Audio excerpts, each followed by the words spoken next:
Imagine Istanbul, not as the vibrant jewel of today, but as the 16th century heart of a sprawling, relentless empire.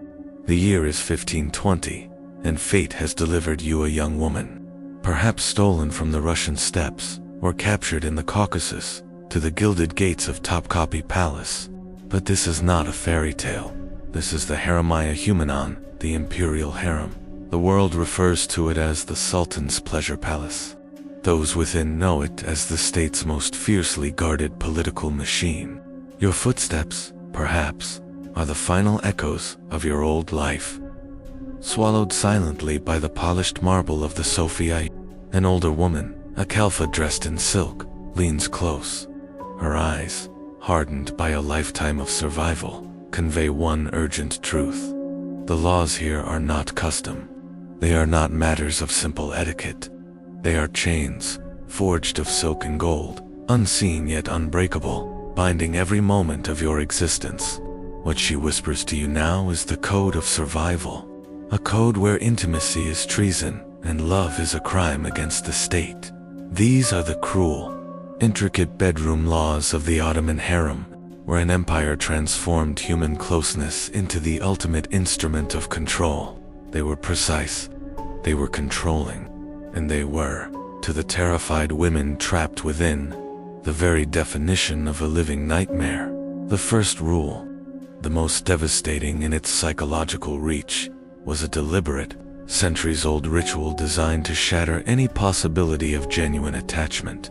No concubine, no matter her beauty or the Sultan's adoration, was ever permitted to spend the entire night in his bed. Think of the cold, ruthless logic of this. The act of sharing a bed until morning is perhaps the oldest symbol of domesticity, of shared intimacy, of mutual trust. It is the moment when a man is most vulnerable, most human, most likely to listen to the soft, planting whisper of a partner. The Ottoman state understood this. They knew that a woman who shared the Sultan's pillow for a full night could begin to capture not just his heart, but his mind. This was a political risk the empire simply could not tolerate. Once the Sultan had fallen asleep, the woman at his side, perhaps still trembling, perhaps exhausted from the performance of submission, was required, by strict law, to rise silently.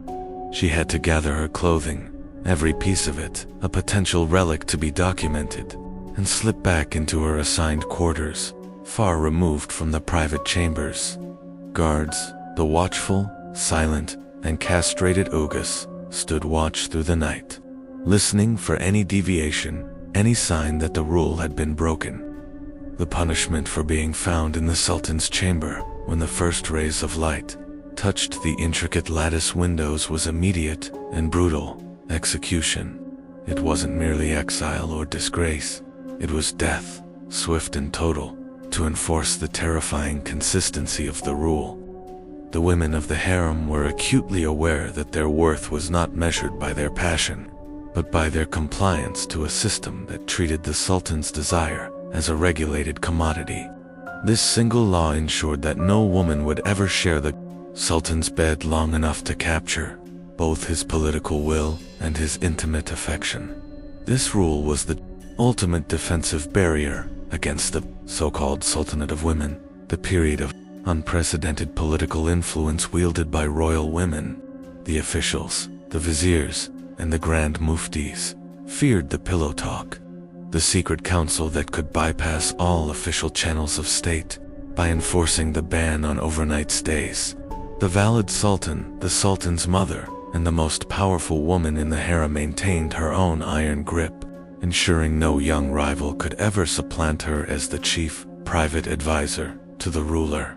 For the women themselves, it fostered a terrible, permanent sense of alienation. No matter how high they rose, they knew their presence was temporary, their affection replaceable, and their greatest access to the ruler was fundamentally flawed by the state's demand for their immediate, silent departure. But history, in its endless theater, always allows for an actress bold enough to break the fourth wall.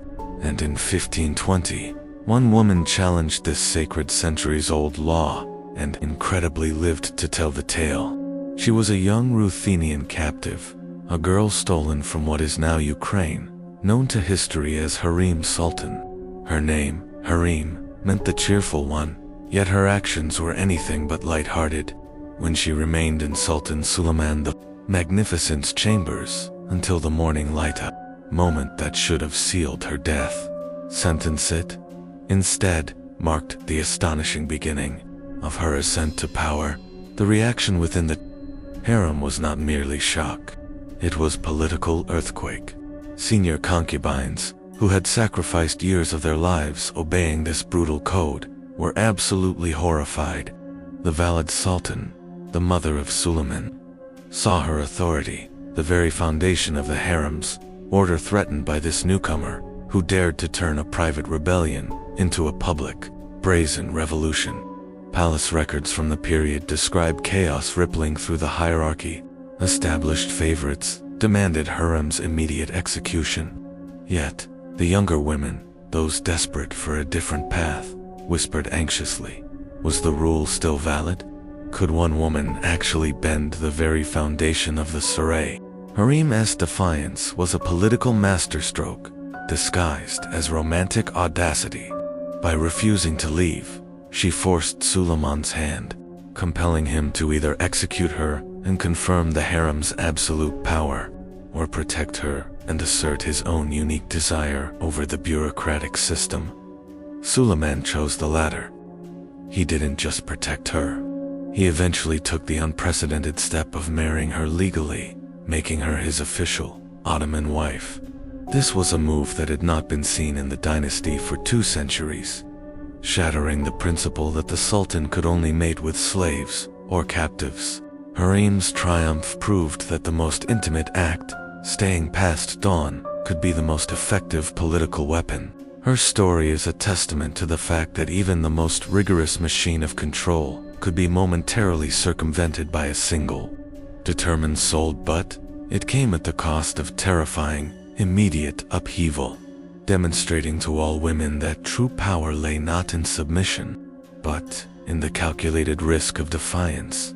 If the first rule shattered intimacy, the second law, known simply as one concubine, one son, carved an even deeper, more permanent scar into the women's lives. Its logic was brutal, yet essential to the stability of the Ottoman dynasty. Once a concubine bore the sultan a male heir, a kezid, she could never again share his bed. The political calculation behind this rule was simple: to prevent full brothers from fighting for the throne. If a concubine had multiple sons, their faction would be far more unified, posing a greater threat of succession, war, and civil strife than half-brothers, who were always competing against a larger pool. The state preferred the mother of a prince to focus entirely on raising a single, devoted heir, free from the distraction of intimacy. At first, this news could feel like the ultimate triumph. To give birth to a kezid was the highest achievement for a woman in the harem. Her status rose instantly.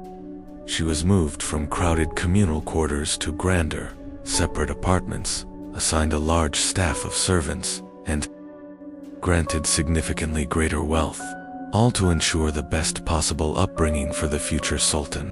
But with that unparalleled honor came immediate exile from the sultan's personal life. The very act that had won her power also ended her access to her man forever. Her new apartments, while lavish, were often located far from the sultan's chambers, sometimes even requiring her to move to the old palace Eskisa, transforming her from a lover into a distant, political operator. She could now wield great influence from afar, but the closeness that had brought her here was extinguished. For these women, pregnancy was the ultimate double-edged sword, a blessing of security and power, and a curse of permanent romantic isolation. Those who gave birth to daughters could remain in rotation, still competing for the sultan's attention, still living with the fleeting hope of love or influence, but they lived under the constant, paralyzing dread that their next child might be a son, sealing their fate and ending their nights of intimacy forever. This desperation often led to truly dangerous measures. Historical records tell of concubines resorting to crude contraceptives, ancient herbal abortions, and controlling the timing of their encounters with chilling precision, all in a desperate physical gamble to prolong their access to the Sultan's chamber, treating their own bodies as battlefields caught between the human need for affection and the political demand for survival. Before any woman could even contemplate the possibility of approaching the Sultan's bed, she had to successfully navigate a process so invasive, so meticulous, it bordered on psychological cruelty. The process began with the rigorous selection by the Kisler Akask, chief black eunuch, and the harem midwives. These women performed what were politely called purity tests. But these examinations were far more than simple checks of virginity or physical health. The women were judged on the tiniest, most arbitrary details: their physical proportions, yes, but also their general demeanor, their quietness, their potential for noise. Imagine living with the knowledge that a single, involuntary sound, a cough, a sigh, a tendency to snore, or even talking unconsciously in your sleep, could cost you your place, or worse, your life. Concubines who failed these bizarre criteria were dismissed from bedroom service, often relegated to menial duties, their greatest hope immediately extinguished based on an uncontrollable flaw. The system demanded perfection. It demanded a near-silent, perfectly compliant human vessel. The goal was to remove any element of chance or human imperfection from the most intimate setting, making the woman a curated, predictable object for the Sultan's temporary use. The absurdity of these requirements reached its most grotesque, unforgettable point during the reign of Sultan Ibrahim I in the 1640s, a ruler whose eccentricities almost broke the institution. Obsessed with strange, often animalistic desires, he completely reshaped the process of harem recruitment. After a hunting trip where he became fixated on the anatomy of a large cow, Ibrahim ordered golden models to be made and dispatched across the empire. Governors and regional officials were instructed to find women whose bodies matched the replicas. A truly bizarre, terrifying, and unprecedented recruitment drive. One woman eventually satisfied these unusual requirements, a massive Armenian woman, reportedly weighing over 330 pounds, who was renamed Zivakor, the Graceful One. Her unusual body was celebrated as if it were a treasure of the empire, highlighting the ultimate truth. The Sultan's desires were the only law, and they could change with the tide of his most fleeting obsession. Voiceover. The harem's bedroom system was run with a clinical, military precision that would shock any modern sensibility. It was a bureaucracy applied to intimacy. The palace defterder, treasurer, meticulously recorded every encounter, every movement, every transaction. Diaries, ledgers, and administrative records logged the date, the woman's name, the length of the time spent, and, chillingly, even the outcome, whether the Sultan appeared satisfied. These intimate ledgers prevented disputes, scheduled every woman weeks or months in advance, and served the cold, undeniable purpose of proving paternity, should the line of succession ever be questioned. In this system, desire was nothing more than paperwork, and love was reduced to a measurable, administrative task. The consequences of defying these schedules were deadly, because access to the Sultan's bed was treated as a state resource, not a personal matter. The infamous case of Gulfam Hatton, one of Suleiman's earlier wives, stands as a terrifying example. She was executed for the crime of selling her appointed knight to another concubine in exchange for money. That a woman would buy and sell a few hours of intimacy demonstrates how immensely valuable these fleeting encounters were.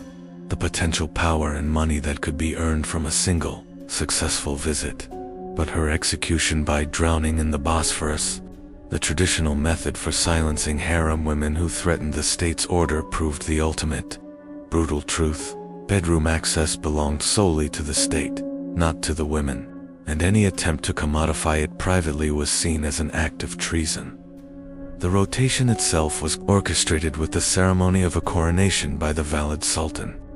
She maintained intricate chart-tracking menstrual cycles, pregnancies, and intimate availability, managing the women's bodies as if they were critical resources, like grain or gold. At the start of each month, the rotation would be revealed in a ritual as theatrical as it was cruel. The concubines learned their fate through the presentation of silk handkerchiefs. The one presented with a golden threaded handkerchief meant immediate, guaranteed access to the sultan's bed. A plain white cloth meant they had fallen from favor, perhaps forever. For the women, the psychological weight of this monthly ritual was crushing. Weeks of preparation, hope, and agonizing anticipation went into the gamble of a single night. Each ritual of beauty and submission performed with the desperate hope of securing a fragile place in the shifting hierarchy of desire. The preparations for a night with the Sultan were an elaborate, exhausting, and often cruel pageant, transforming the woman from a human into a curated, ready-made offering. Days before her appointed time, the chosen concubine was moved into a special isolation chamber, away from the watchful eyes of her rivals. There, a team of dedicated attendants oversaw the ceremony of the bath, washing her in scented waters, massaging her skin with exotic, costly oils, and applying makeup and elaborate perfumes. Every detail was calculated to transform her body into the ideal object. The final dressing was critical. She would be clothed in the most delicate, symbolic garments, often made of silk and designed to be removed with ease and visual appeal. But these were not clothes for comfort. They were props in a ritual. The rule demanded that each garment, once worn into the Sultan's chamber, could not be reused. It was destroyed or catalogued as a relic of the encounter, ensuring that even fabric became part of the state's archive. Documentation that the intimate contract had been fulfilled. The journey to the Sultan's chamber was a performance of absolute submission, a walk along the private passageway known as the Golden Road, escorted by the silent eunuchs. The chosen woman was led through secret routes that ensured no other concubine could witness her final ascent.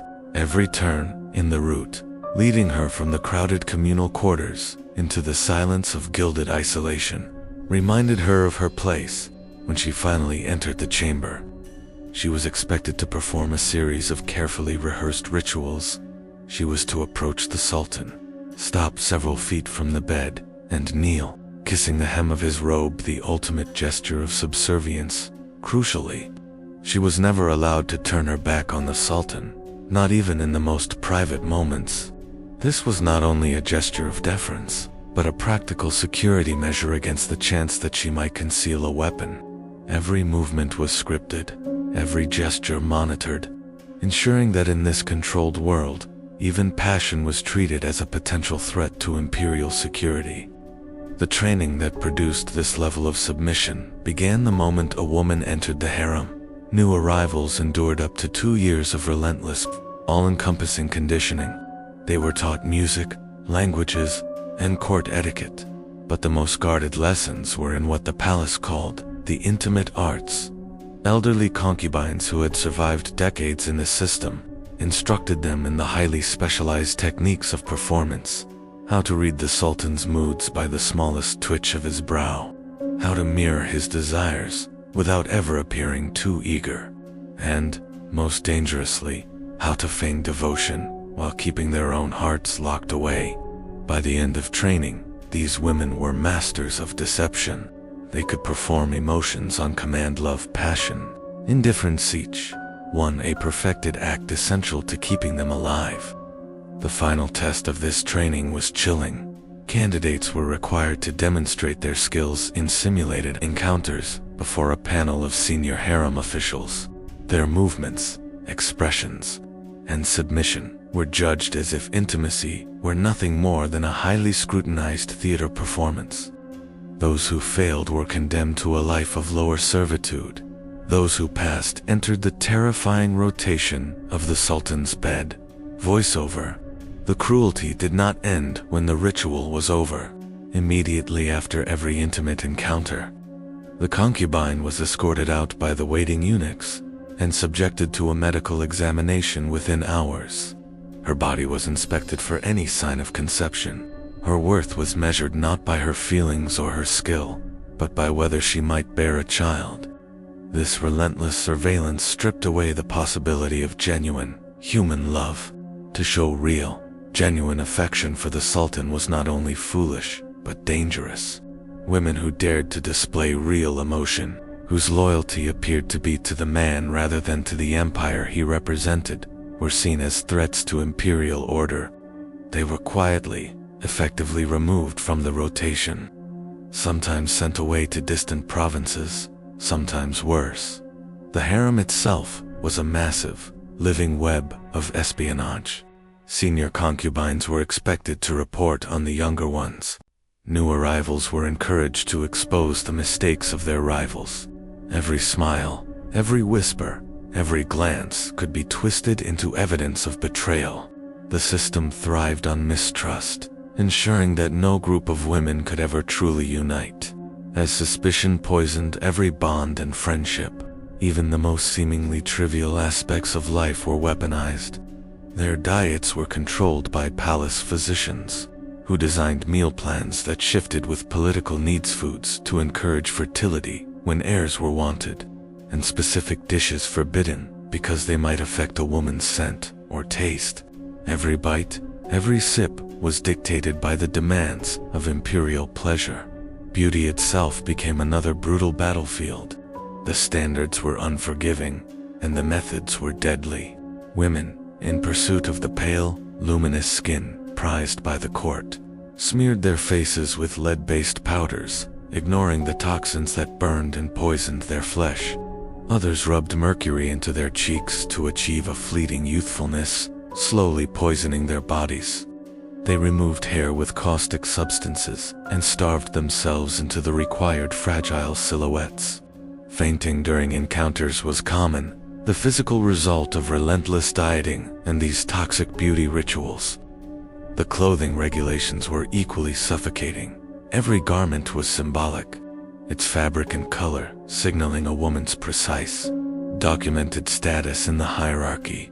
In the end, this sophisticated, brutal machine of control created an underground economy of power. Access to the Sultan meant influence, and influence could be traded.